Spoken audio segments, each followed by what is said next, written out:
dore ingingo nkuru twabateguriye.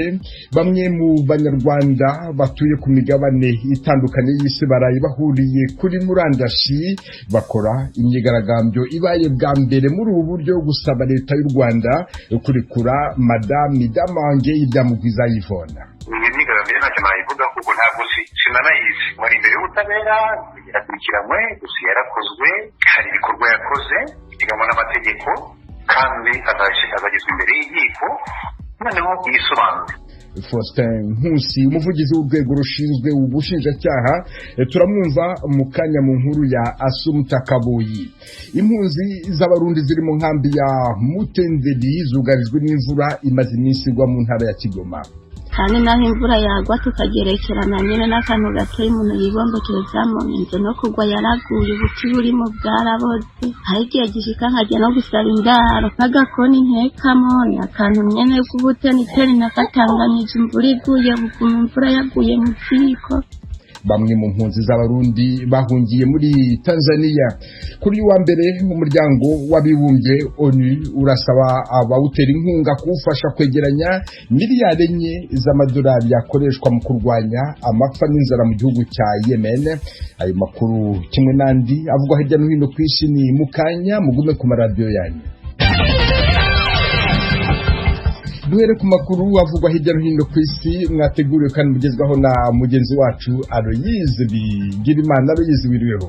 Urakoze Veniste. Turahera mu yavugwa muri Afrika. Abarwanyi bakekwa kuba abo mu muhari w'abarwanyi bafise amamuko muri Uganda ADF barishe abasivile 10 mu bitero byabaye mu majoro abiri mu buseruko bwa Repubulika ya Demokarasi ya Kongo. Umuvugizi w'igisirikare ca Kongo Lieutenant Jules Ngongo yavuze ejo ku munsi w'Imana ko abarwanyi bacagaguye ibihimba by'imibiri by'abanyagihugu 8 mu mihana yahitwa Boyo mu buraruko bushira ubuseruko bw'intara ya Ituri. Yongeye ko bishe barashe abandi basivile 2 i Kainama kandi ko abasirikare bari mu ruhigi rwabo. Abategetsi bo ku mitumba byabereyeho baremeje ko ibyo bitero bibiri byabaye, bavuga ko n'amazu yaturiwe. Agasagara ka Kainama kari mu buraruko bw'intara ya Kivu y'uburaruko ku rubibe n'intara ya Ituri. Izo ntara zose uko ari zibiri zo mu buseruko bwa Kongo ziri ku rubibe na Uganda. Muri Afrika kandi abavyeyi batwawe abana muri Nigeria ejo ku munsi w'Imana bashwa badukiye ku ishuri. Abo bana babo b'abakobwa banyururijweko inyuma y'urukurukuru ko boba baratowe ariko batashe ataco batahanye. Abana b'abakobwa 317 b'imyaka iri hagati ya 12 na 16 banyurujwe n'abagabo bafise inko ku munsi wa gatanu. Bakuwe ku ishuri ryisumbuye rya leta ryigisha ubuhinga bwa siyanse mu gisagara ca Jamgebe. Leta iryo shuri ryegukira yavuze ko abo bavyeyi bakoreye ku makuru y'ibinyoma. Igisirikare ca Nigeria gifatanije n'igipolisi ca leta ya Zamfara kivuga ko kiri mu ruhigi rw'abo bana kuva mu mpera z'indwi iheze. Perezida wa Nigeria Muhammadu Buhari yavuze ko icashira imbere ya vyose ari kubohoza mu mahoro abo bana b'abanyeshuri banyurujwe. Yasabye amareta y'ico gihugu ku munsi wa gatanu kutagirana ibiganiro nabo yise abasuma kandi ntibahirahire ngo babahe amafaranga canke imodokari kugira barekure abo bana. Washington, ijwi rya Amerika. Mu makungu abajeje umutekano muri Myanmar bararashe abanyagihugu bari mu myerekano ejo ku munsi w'Imana, bicamwo abashika 18 hamwe n'abarenga 30 bakomeretse. Ibiro vya ONU bijejwe uburenganzira bwa muntu byavuze ko aribwo bwicanyi buhitanye abakora imyerekano benshi kumva igisirikare gitembagaza ubutegetsi ku itariki ya mbere y'ukwezi kwa kabiri. Umuvugizi w'ico kigo Ravina Shamdasani avuga ko igipolisi n'igisirikare byatanye mu mitwe n'abari mu myerekano mu bice bitari bike by'igihugu kandi ko abajeje umutekano bakoresheje inguvu zica. Onisaba igisirikare guhagarika bidatevye ikoreshwa ry'izo nguvu ku basivile bakora imyerekano mu mahoro. Ishirahamwe rya Buraya ryariyamirije ubwo bwicanyi bwabaye ejo ku Imana, rivuga ko abasirikare bica abanyagihugu batagira ibirwanisho biteye kubiri n'amategeko mpuzamakungu. Abantu bashika kuri 21 nibo bamaze kwemezwa ko biciwe muri iyo myiyerekano, kandi igisirikare naco cemeza ko umupolisi waco umwe yishwe. Ishirahamwe mpuzamakungu ONU kuri uyu wa mbere riritura barifasha mu buryo bw'amafaranga kurironsa hafi miliyaridi 4 z'amadolari yo gufasha gukinga amapfa aterwa n'inzara muri Yemen. Umukuru w'igisata ca ONU kijejwe ifashanyo Mark Lowcock yabwiye abamenyeshamakuru ejo ku munsi w'Imana ko ukuntu byifashe muri Yemen biteye agahinda kandi igihugu kigeze ahatemba. Irani ejo ku munsi w'Imana yaranse kwitaba akamo k'ishirahamwe rya Buraya rituma ko inama na Leta z'Ubumwe za Amerika ku masezerano ya nucleaire yo mu 2015. Irani ivuga ko iyi nama itumwe ko mu gihe atari ciza kuko Amerika yananiwe no guhanagura ibihano yayifatiye. Umuyobozi w'ubumwe bwa Buraya mu bya politike muri uku kwezi guheze yaratumye ko inama yohuje izo mpande zibiri kuri ayo masezerano yafundikiwe i Vienne muri Autriche. Leta ya Joe Biden yaremeye kuzoyitaba. Inyuma y'itorwa rya Biden, Leta z'Ubumwe za Amerika n'ibihugu bya Buraya byasinye ayo masezerano hamwe na Irani baragerageje kuyarokora. Biden yavuze ko yiteguye gusubira muri ayo masezerano, ariko yarashimitse ko Irani ibwirizwa kubanza gusubira ku byo yiyemeje gukurikiza.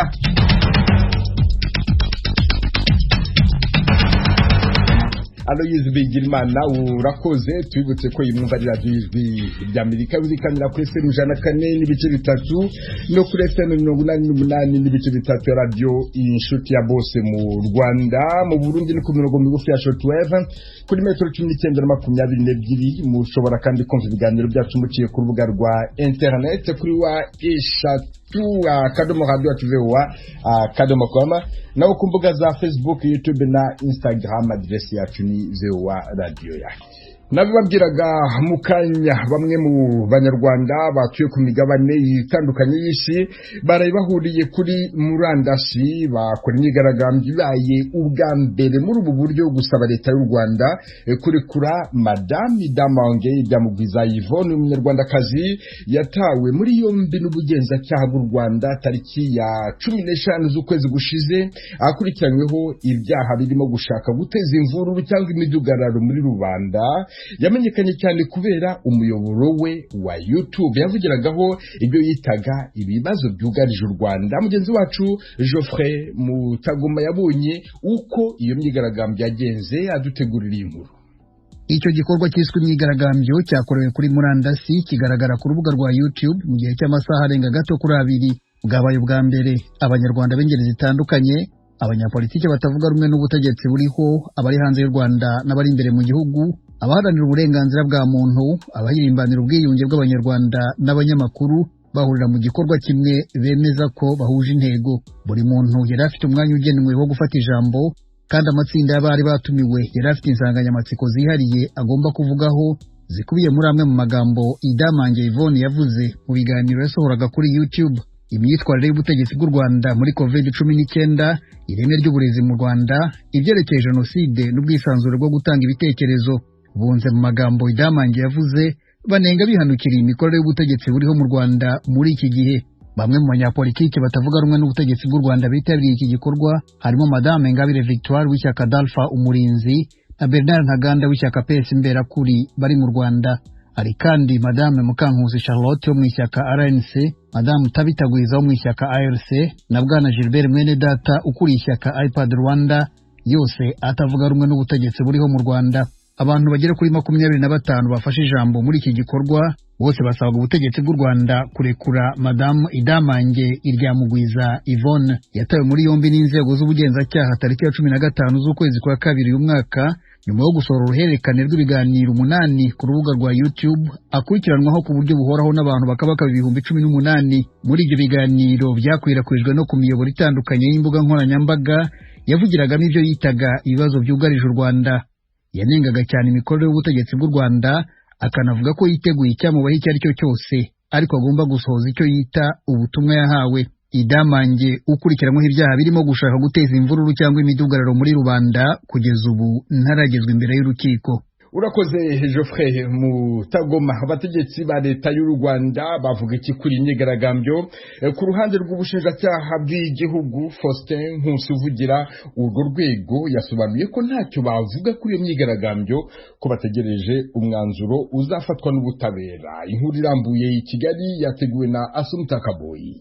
Nyuma y'aho bamwe mu banyarwanda batuye ku migabane itandukanye y'isi ndetse n'abari imbere mu gihugu bari bahuriye kuri murandasi bakora imyigaragambyo yo gusaba leta y'u Rwanda kurekura madamu Idamange Ryamugwiza Yvonne uherutse gutabwa muri yombi, inzego zinyuranye za leta zagize icyo zivuga ku byaraye bikozwe.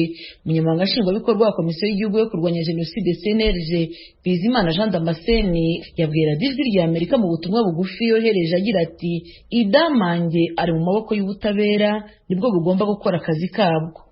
Abantu bagera kuri 25 bafashe ijambo muri iyi myigaragambyo yakorewe kuri murandasi, bose basabaga ubutegetsi bw'u Rwanda kurekura Idamange Ryamugwiza Yvonne. Ku ruhande rw'ubushinjacyaha bw'u Rwanda, Faustin Nkusi uvugira uru rwego yavuze ko ntacyo basobanura kuri iyi myigaragambyo, ko bategereje icyo ubutabera buzanzura ku kibazo cya Idamange. Iyi myigaragambyo ntacyo nayivuga kuko ntabwo sinanayizi. Muri imbere y'ubutabera yakurikiranywe, gusa yarakozwe, hari ibikorwa yakoze bigamo n'amategeko, kandi azagezwa imbere y'inkiko, noneho yisobanure. Inkiko zizafata icyemezo. Reka ubutabera bufite uburyo bukora, inzego z'ubutabera zifite uburyo zikora akazi kazo, reka zikora akazi kazo. Ibikorwa yakoze birahari, ibyaha aregwa birahari, twabikoreye amaperereza, turabishyikiriza inzego z'ubutabera nazo zibisuzume, ngira ngo nicyo kintu cyangombwa. Iyi myigaragambyo ibaye mu gihe dosiye ya Madame Idamange Ryamugwiza Yvonne igiye gushyikirizwa urukiko kugira ngo aburane ku byo ashinjwa. Mutabazi Harrison, umuvugizi w'inkiko mu Rwanda, yabwiye Ijwi ry'Amerika ko inkiko z'u Rwanda zigendera ku mategeko gusa nta kindi zirebaho. Kugeza ubu ngubu urukiko rero rutararegerwa dosiye, ariko niruregerwa dosiye tuzabamenyesha itariki ruzaburanishirizwaho. Urukiko niruregera dosiye hanyuma ruzashyiraho itariki y'urubanza ruzaburanishirizwaho, ababyifuza kubimenya tuzabibamenyesha. Inkiko zishingira ku byabaye, ukuri ku byabaye, facts mu Cyongereza, bigashingira ku mategeko, hanyuma ibindi nta bindi bashingira. Ni ukuvuga ko ukuri ku byabaye, ibimenyetso evidence n'amategeko, nta kindi inkiko zishingiraho. Inkiko zirigenga, ntabwo zigendera ku bindi bintu. Si ibyo nakubwiye, amategeko, ukuri ku byabaye n'ibimenyetso.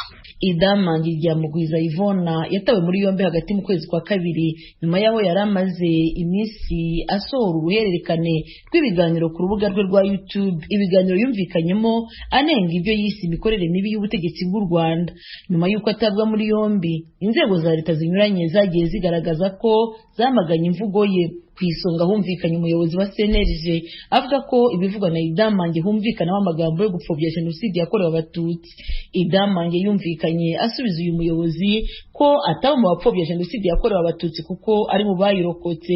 Ubu buyobozi bw'ikigega gishinzwe gushyigikira no gutera inkunga abatishoboye barokotse jenoside yakorewe Abatutsi FARG nabwo bwamaganye imvugo yakoreshejwe buvuga ko zuzuyemo ihakana n'ipfobya ya jenoside yakorewe Abatutsi. Ubwo buyobozi bwagiraga buti nyamwanga iyo byavuye ntazirikana ineza igihugu cyamugiriye.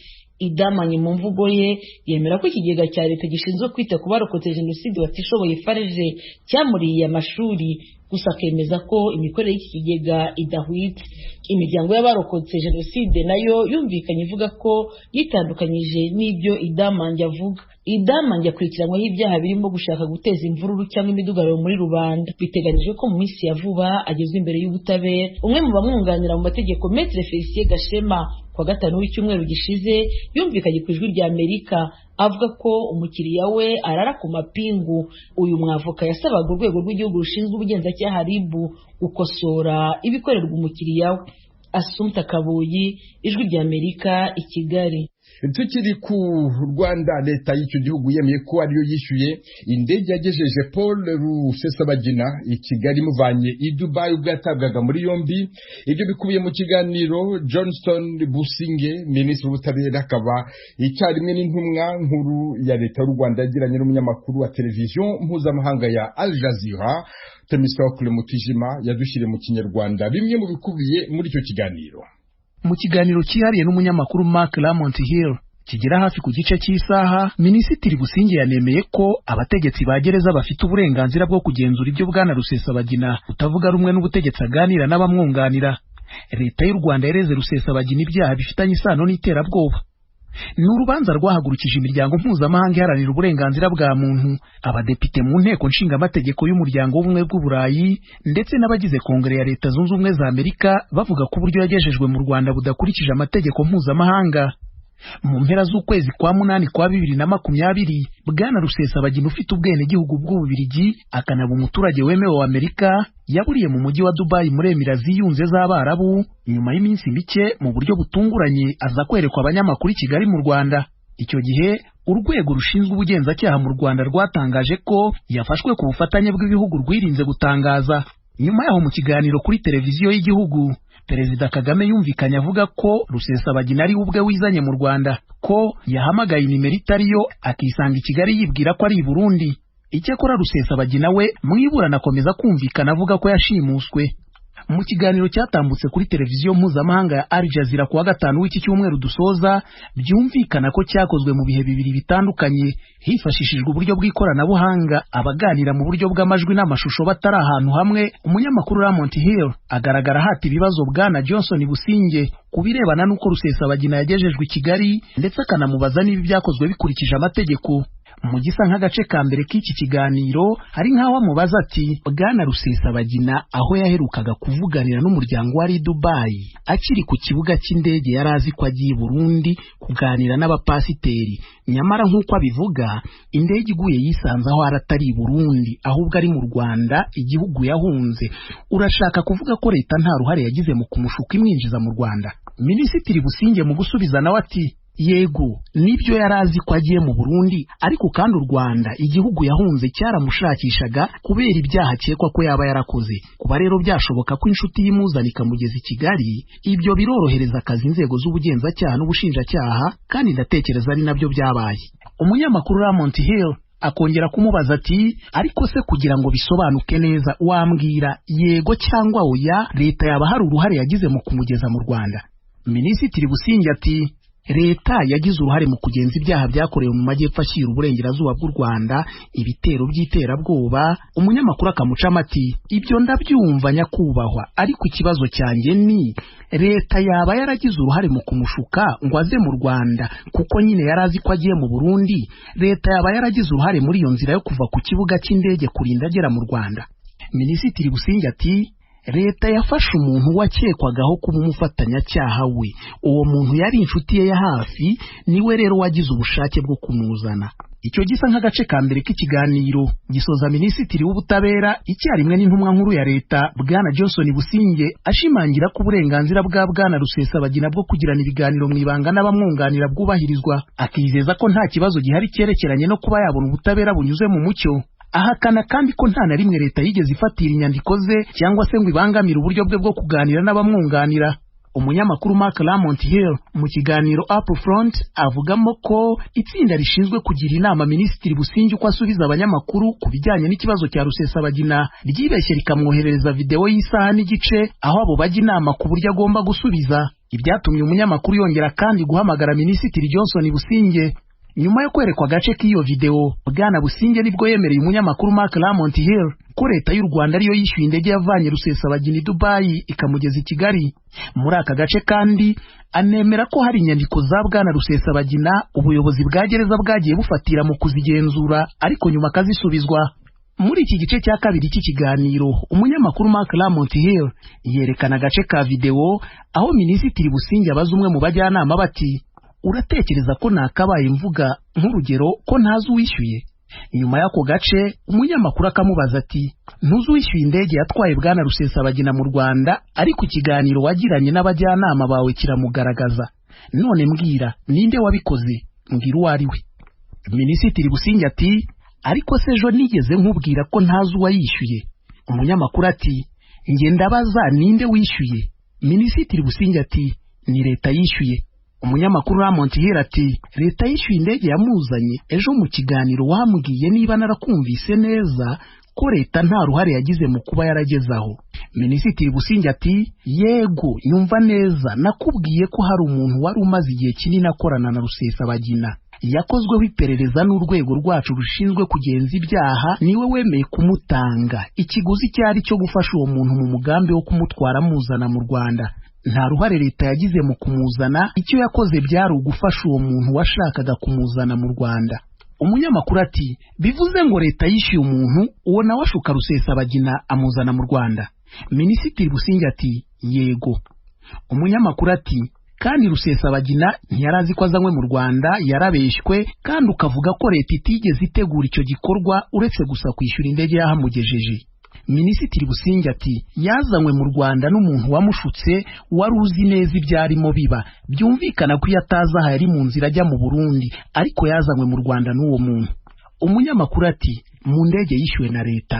Leta yishyuye indege itwara umuntu mu gihugu atabizi, atabishaka, atari umwene gihugu wacyo, ku mpamvu zo kugira ngo aburanishwe.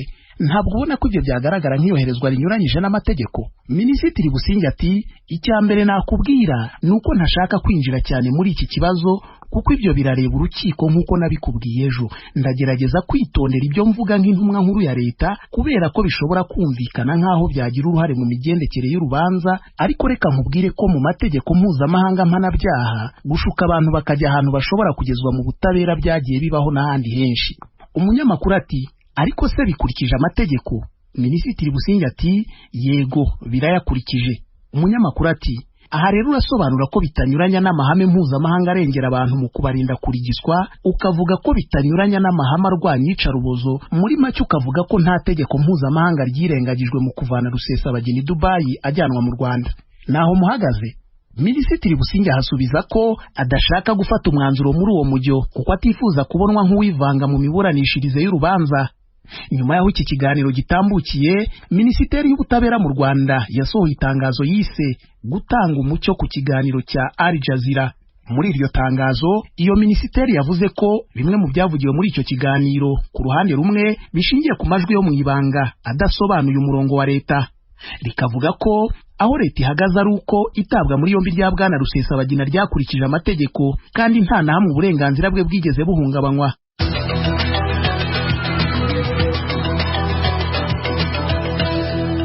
Washington, ijwi ry'Amerika. Mukomeje kumva ijwi ry'Amerika yivugira Washington DC mu Kirundi n'Ikinyarwanda.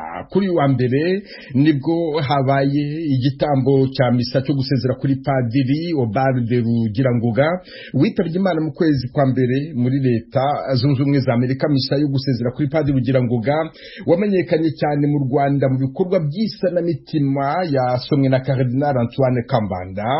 Padiri Rugirangoga yatangiye ubutumwa bwo gukiza imitima ahuza abantu bishe n'abiciwe mu Rwanda. Ibikorwa yabitangiriye muri paruwasi ya Mushaka yarabereye umuyobozi, abikwiza no mu zindi paruwasi zinyuranye zo mu Rwanda. Azwi kandi mu masengesho yo gusabira abarwayi yakoreraga hirya no hino muri za paruwasi zo mu Rwanda, ku buryo aho yajyaga hose wasangaga abantu bakubise buzuye baje gusaba Imana ngo ibakize indwara zinyuranye binyuze mu isengesho rya Padiri Obalde. Nyuma yo kumusezeraho byabereye muri kiliziya ya Regina Pacis Remera mu mujyi wa Kigali, umuhango wateguwe n'abakirisitu banyuranye nabo mu muryango we. Umuhango wo guherekeza Padre Obalde Rugirangoga urakomereza muri Centre Ibanga ry'Amahoro mu karere ka Rusizi ahafatwa nko ku Gicumbi cye. Biteganijwe ko umubiri we ushingurwa ku gicamunsi cyo kuri uyu wa mbere. Padiri Rugirangoga yitabye Imana afite imyaka 65, yaramaze imyaka 36 ari umusaserdoti. Bakunze baradijwe rya Amerika mutuye mu burasirazuba bwa Repubulika ya Demokarasi ya Kongo, tubararikire kujya mukurikira ibiganiro byacu ku maradiyo akurikira: Radio Communautaire La Voix de Mikeno ibunagana ni ku murongo wa FM 99 n'ibice 7, Radio Ngoma na Amani mu mujyi wa Baraka kuri FM 88 n'ibice 8, Radio Baraka FM nayo mu mujyi wa Baraka ku murongo wa FM 94 n'ibice 4, Radio Communautaire de la Vérité ikorera mu mujyi wa Kiwanja kuri FM 90 90.9. n'abadukurikira bari mu majyepfo ya Uganda mwakumva ibiganiro byacu kuri radiyo ijwi riyobora Voice of Muhabura ku murongo wa FM 88.9. Ni radiyo ijwi ry'Amerika iminsi yose kuva kuwa mbere kugera ku cyumweru.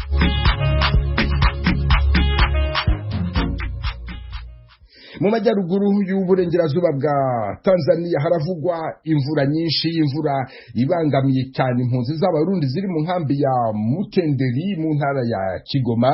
Impunzi zitashoboye kubumba amatafari ngo ziyubakire, ntizihabwa amabati.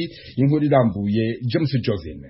Mukecuru nta kuntu nyene ndifashije, ndatakamze kweri abayuweni yiko mwotugarukira n'ukuri tugeze kurera. Abagituye mu nzu z'amahema hanini n'abageze mu zabukuru abafise ubushobozi bwo kwifyaturira amatafari bo baronkeje amabati hama biyubakira inzu zikomeye. Muri iki gihe cy'imvura amaganya ni menshi kubera iyo imvura iguye haba ingaruka mbi kuri bo. Aba ni bamwe mu bavugiye kuri mikro y'ijwi ry'Amerika. Nyene nta bushobozi, nyene nta kuntu nyene ndishoboye kweri, nta buryamo nta kifise, ribereye uwo ngaho nyene nanje atakuntu ntishoboye kugira ngo vyature nje mu gikondo vyature amatafari ngo ndiyubakire, byose vyaramburiye. kandi naho imvura yagwa tukagerekerana nyine n'akantu gatoya umuntu yibombekerezamo, inzu no kugwa yaraguye, ubuti burimo bwaraboze. hari igihe gishika nkajya no gusaba indaro, nk'agakoni ntekamo akantu nyene k'ubute niteri nakatanganyije imvura iguye, buguma imvura yaguye mu ziko, ahantu ndyama n'ubusare bwaraheze, mwe nta n'akantu mfise n'agasafuriya, hari igihe bamfa nkaja gutira ubusahani bwobwo bwose babuntwaye bwose. Umve n'ibintu by'ibibazo byose nyene. Inzira va ibiti bikavunika kubera umuyaga, n'agahema kagatabuka, imbeho n'ifurira nyagirwa kubera haba hanyagiye nyene, abana imbeho ikabika. Twebwe tukiri mu nzu z'amahema, nk'ubu nk'iyi mvura imaze iminsi igwa ihengera mu ijoro ikacigwa, ibisasu umuntu yaryamako biranyagirwa, ugasanga ariko aranyagirwa abura n'aho umwana amusira. nko mu ijoro ukaca usanga uriko uradodora ku nzu z'abandi biyubakiye ngo bakugamishe, uronke ukuntu wugamisha umwana, bavyuka bakugurura ukugama, n'abandi bigira nk'abatavyumvise. Umubabaro ufise nuko ndyama mu nzu imeze nabi, mu kazi kava habura aho ndyama. Twomba ugasanga twononekaye, wari watwogeje ugasanga ibivu biza birahunguruka biza ku meza, ugasaba rero ko wama uroza agasabuni kagahuta guhera, nawe ubona gateba n'uturya tukaronka. Urabona ntisakaye nyene, umuntu arahara no mw'ijoro agira n'ibintu vyokoma, kumva ibiyaga biragurutse cyane, n'igisuma cyaza ntacyumva. Sinzi impamvu zatumye bataduha ntacyo tumenye. Ishirahamwe Norwegian Refugee Council NRC niryo rikorera mu gisata co kuronsa impunzi buraro, ariko izo mpunzi zivuga yuko hakiri ikiringo c'imyaka 2 zitararonswa amahema, cibure inzu z'umwuzurira, ibyo bita amatenti. Kubw'iyo mpamvu amahema bafise yaratabaguritse. Aha basaba iryo shirahamwe kubagarukirako.